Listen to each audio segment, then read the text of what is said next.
अभिषेक 12 साल का लड़का था। इस छोटी सी उम्र में भी उसे दिन भर काम करना पड़ रहा था। पिछले सालों की लॉकडाउन की वजह से उसके पिताजी का सारा धंधा चौपट हो गया था। नए ग्राहक तो बने नहीं, उल्टे उनके जो पुराने ग्राहक थे वो भी टूट गए। हालात इतनी खराब हो गई कि खाने के लिए उनके पास मुट्ठी भर अनाज भी नहीं बचा। उसके पिता रोज सुबह काम की खोज में निकलते थे और शाम को थक हार कर घर वापस आ जाते थे। एक दिन जब उसके पिता घर आए। क्या हुआ जी? आज कुछ काम मिला? नहीं, आज भी कोई काम नहीं मिला। ना जाने भगवान हमारी कैसी परीक्षा ले रहा है। आज तो बनिए ने भी उधारी देने से मना कर दिया। कह रहा था पहले पुराना कर चुकता करो फिर सामान ले जाना। अगले हफ्ते होली भी है, ना जाने इस बार की होली कैसी गुजरेगी। अभिषेक और उसकी बहन पूनम घर के बाहर बैठे हुए थे। तभी उन्हें वहां उनके पड़ोस में रहने वाला राहुल दिखाई दिया।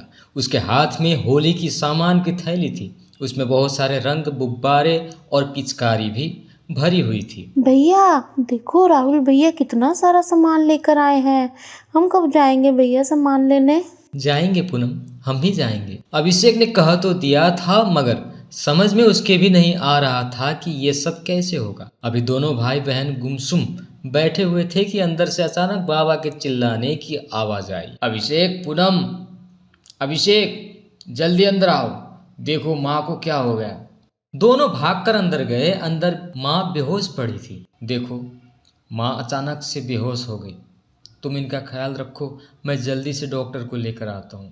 थोड़ी देर बाद पिता डॉक्टर को लेके आते हैं। डॉक्टर ने माँ की जांच की और कहा, इन्हें खून की कमी है, सही से खाना पीना न खाने से ऐसा हो जाता है।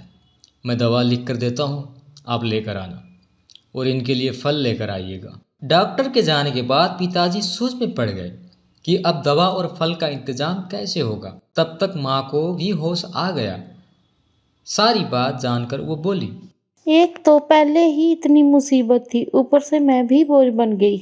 नहीं माँ, तुम बोझ नहीं हो, मैं करूँगा तुम्हारी दवा का इंतज़ाम। पिताजी, मुझे रोकना मत, मैं कल ही किसी काम की खोज में जाऊँगा। पिताजी कुछ नहीं बोले। अगले दिन अभिषेक काम की खोज में निकला। साहब, कुछ काम मिलेगा?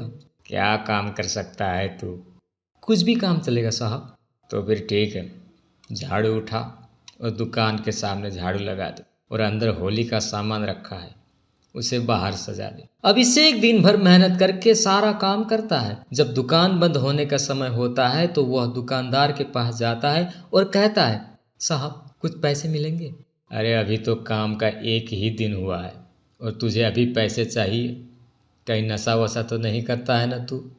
नहीं साहब, घर में माँ बीमार है, उसके लिए कुछ दवा और फल खरीदने हैं। दुकानदार अभिषेक की बातों पर भरोसा हो जाता है। वो उसे कुछ पैसे देते हुए बोला, ये ले, कुछ पैसे हैं, ले जा और कल सुबह जल्दी आ जाना। होली के कारण ग्राहकों की भीड़ बढ़ती जा रही है। अभिषेक दवा और फल खरीद कर घर जाता है। सामान देखकर माँ रोते हुए उसे गले लगा लेती है। उस दिन से अभिषेक काम करने लग जाता है। होली में अब सिर्फ 2 दिन बचे हुए थे। अभिषेक दुकान की साफ सफाई कर बाहर बैठा हुआ था।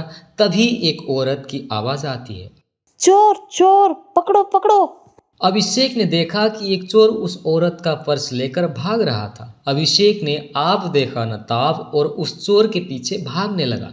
दौड़ते दौड़ते वो चोर के करीब पहुंच गया। चोर ने जब देखा कि वो लड़का उसके करीब आ पहुंचा है तो उसने पर्स से अभिषेक के ऊपर वार कर दिया। पर्स सीधा अभिषेक के सर पर लग गया और उसका सर फट गया। लेकिन अभिषेक ने उसका पीछा करना नहीं छोड़ा। वो दौड़ते हुए चोर के पैर से लिपट गया और उसे गिरा दिया। तब तक आसपास के लोग भी वहां आ गए और चोर को पकड़कर पुलिस के हवाले कर दिया।